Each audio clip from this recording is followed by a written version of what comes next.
Réaction suite à ce résultat du deuxième tour? Une réaction évidemment de plaisir, de joie, de soulagement pour tout le travail réalisé d'abord pendant 6 ans et puis le travail réalisé pendant cette campagne par une équipe qui, je crois, sera une équipe remarquable, engagée, talentueuse et qui a déjà toute ma confiance.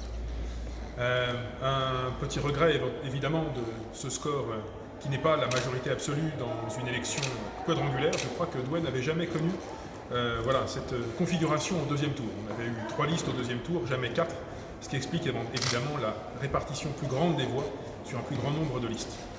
Ce que je note tout de même, et ce que je veux souligner, c'est qu'au fond, les électeurs qui se sont exprimés pour des candidats porteurs de valeurs de solidarité, de valeurs sociales, attachés à l'éducation, au logement, à l'environnement, aussi bien sûr à la transition écologique, tous les électeurs qui se sont prononcés pour des candidats défendant en priorité ces valeurs-là, au fond, ces électeurs-là sont majoritaires.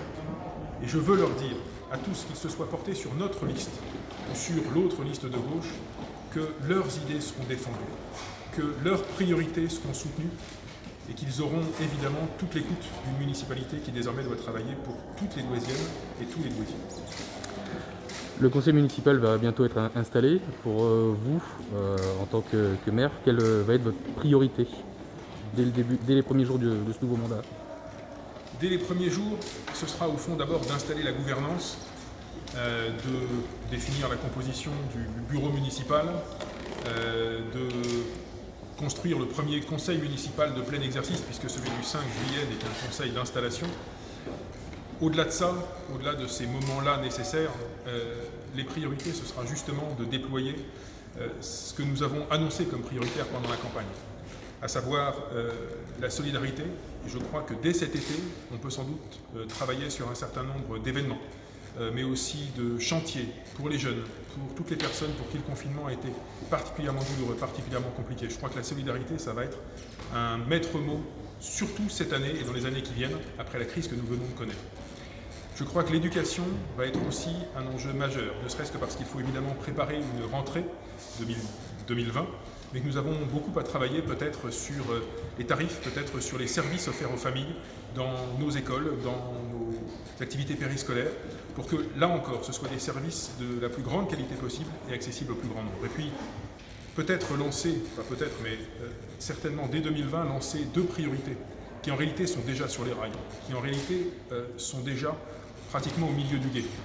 Le travail sur le cœur de ville, où nous ne sommes pas du tout dans la même configuration qu'en 2014 parce que le cadre existe, parce que le projet est là, parce que les partenariats sont ficelés, parce que les financements arrivent et sont prêts.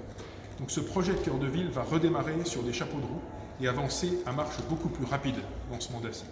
Et puis un travail très important sur le logement. Il faut construire, il faut réhabiliter, il faut ramener des habitants à Douai. Là encore, beaucoup de projets sont en cours ou dans les tuyaux. Et ces projets-là, que ce soit sur le cœur de ville ou sur le logement, vont prendre du temps. Raison de plus, justement, pour y travailler dès maintenant.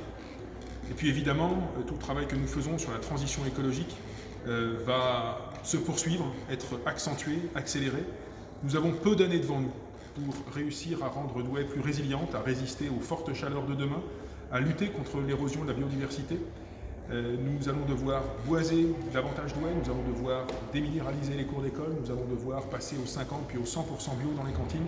Il y a énormément de chantiers sur ce sujet-là, mais je crois que là encore, il faut démarrer sans tarder. Des municipalités dans le Douaisis ont basculé de gauche